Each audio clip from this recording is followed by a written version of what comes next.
I'm Lisa County. This is Connect TV. For the three individuals you're about to meet, it's all about their journeys. For one, the journey from a new college graduate to running the campus. For another, a journey with a long learning curve to reach his current destination. And for another, the journey from Fuzhou, China to Mankato, Minnesota. This is Connect TV. We begin with Kathy Sanger, who started at Rasmussen College more than 2 decades ago as an evening admissions rep. She's worked her way up through the ranks, and today she runs the place. Well, here we are with Kathy Sanger at Rasmussen College in your newish location, I guess, in Mankato, Madison East Mall. You've been here about a year. What prompted that move, Kathy? You know, Rasmussen College was on Madison Avenue many years ago.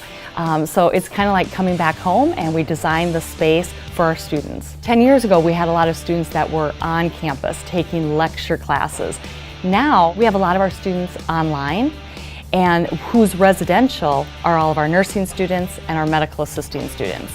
So when we were looking at buildings, we thought we need more labs, not so much lecture space. So we came back to Madison Avenue. Now, much like the college has had this journey, you've had quite the journey yourself with Rasmussen College. You started 23 years ago, I think, as an admissions representative, and now you're running the campus here in Mankato. Scary thought. Talk about your journey there. I started back in 1995 as an admissions representative, the evening school at that time, and I helped all students get back into school with certificates, diplomas, the 2-year degrees. Then after that, I kind of moved into high school admissions, then became a day admissions representative, then became a director of admissions, and then a director of campus operations. So just kind of kept going throughout the college, and now I'm the director. You know, I help the students if they have any comments or concerns, meeting with our faculty and our staff, just making sure that Rasmussen College is doing what we say we're supposed to be doing, which I think we do a pretty good job of it. I have such senior employees that have been here a really long time. My Dean of Academics, Donna Winkle, has been here over 30 years. We're the biggest we've ever been. Really proud of what we do and love being a part of this community. I know a big part of your journey also is being involved in your community. We'll start though with your most important job, and that is of mom. Yeah, well, every day I learn something new there. Yes, I am a very proud mom of 4 really good kids. I have 2 that go to Mankato East High School, and then I have 2 that go to Rosa Parks Elementary. And community organizations, talk about some of those that you're involved in. I'm in Educare, great group of people that raise money for the school district that can go from elementary to the junior highs to the high school. I'm also in the Cavaliers, which is a part of the Greater Mankato Growth. We go out and welcome new businesses to our community. And then of course I'm also on the Mankato East Booster Board, so go Cougars. I think it's important to get involved, and you know, I'm involved in my church as well. Just anything that you're passionate about, I would say follow that.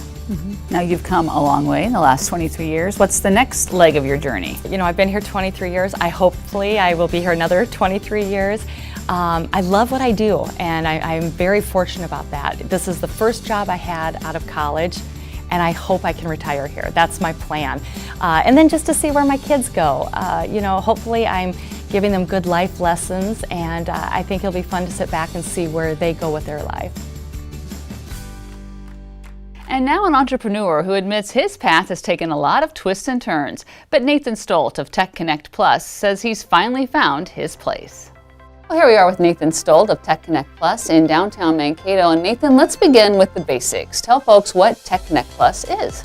Basically, we're a small tech company that focuses on small to medium-sized businesses. We help them with all of their IT support, from setting up computers, networks, wireless, desktop support, and anything else that they might need. Yeah, so a good resource for this growing business region. Absolutely. And Tech Connect Plus is about 6 years old now. So 6 years ago, you took a big leap of faith. Let's talk about your history and how you came to where you are today. At that time, I was working for a fairly large company in North Mankato doing their IT services. I'd done about 15 years of that, and you know, the economy was just kind of changing at that time, and it just seemed like the right time and the right place to go out on our own and see how things would work out. So you found your niche and what your strengths were. So what are those services that you offer now? You know, a lot of times small businesses will come in and be like, oh, we need some computers, but they don't know exactly what they need. And I think nothing is worse than overbuying, especially when you're starting out in a small business. And then, you know, for future purchases, I mean, these are the things that you're going to want to be able to budget for, you know, moving forward. And then we also make sure that, you know, they're not doing things that they don't really need to do.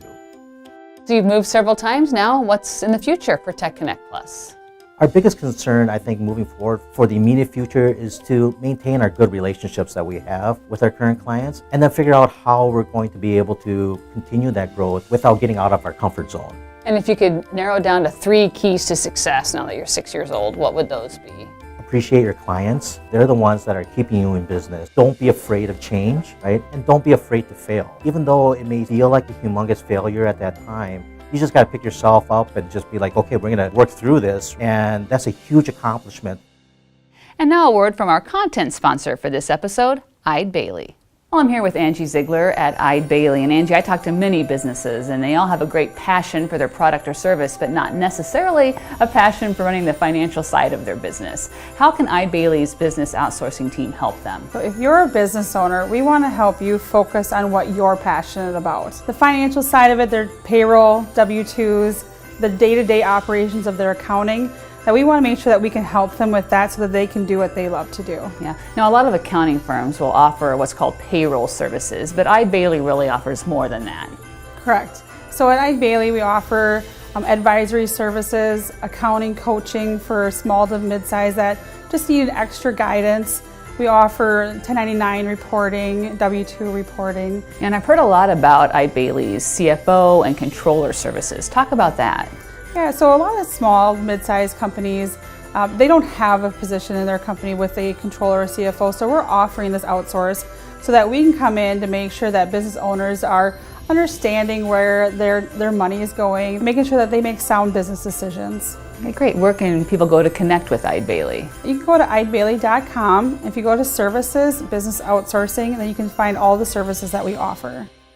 And now Wu Lin, owner of Tokyo Sushi and Hibachi in Mankato, whose journey of thousands of miles has meant learning a new language, building new relationships, and finding a new home. Well, here we are with Wu Lin at Tokyo Sushi and Hibachi. And Wu, this is a restaurant that you own right here in Mankato, Minnesota. Yes. You're a long way from home, though. You were born in Fuzhou, China. Yeah. Let's talk a little bit about your childhood. Yeah, when I was little child, almost 7 years old, and then my parents, they both go to the United States, and then me and my sister live with my grandpa and grandma until the high school graduate. After school, you have to find something to do, and then I'm going to working in a restaurant in China, and then later I got a chance to go to Japan to see the sushi chef to make a food, and then I thinking about, that might be interesting. A lot of hard work, I know, though, got you where you are and got you to the United States eventually. New York was your first stop. How long did you spend in New York? 3 years, and then I also spent in Boston and then Alabama. I think I'm lucky in New York, and then I got a chance. Yeah, a lot of hard work and patience because you didn't get to go right in and touch the fish right away because fish is expensive, and when you're a sushi chef, you want to make sure it's cut right, and there's a lot that goes into it.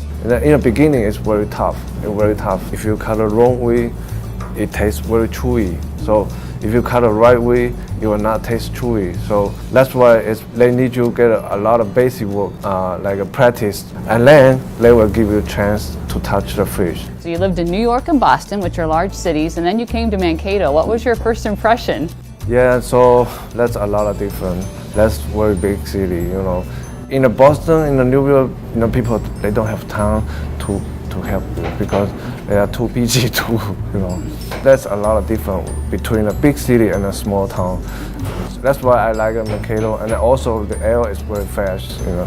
Here, like environment is different too.